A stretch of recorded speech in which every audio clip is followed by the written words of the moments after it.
Поспешный выезд стал причиной крупной аварии, произошедшей сегодня утром в Высокогорском районе. Возле деревни Новые Бирюли не смогли разъехаться «Мерседес» и «Фольксваген». Удар был настолько сильным, что один из автомобилей вылетел с дороги в кювет. Без пострадавших не обошлось. На месте происшествия побывал Ленар Гинатуллин.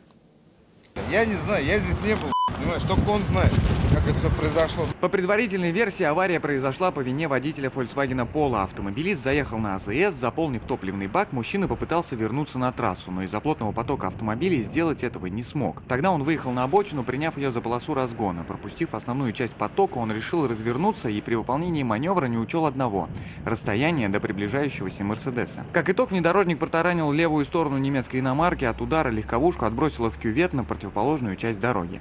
Водитель автомобиля Volkswagen Polo в результате столкновения получил незначительные травмы. Его госпитализировала прибывшая на место карета скорой медицинской помощи, а водитель Мерседеса от госпитализации отказался.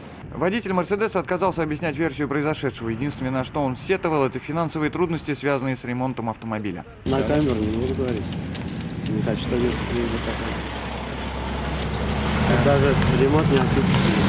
Степень вины каждого участника аварии еще только предстоит установить. Обе машины же потеряли возможность двигаться своим ходом. На место аварии пришлось вызвать эвакуатор. Ленар Гинатуллин, Константин Бушуев, вызов 112.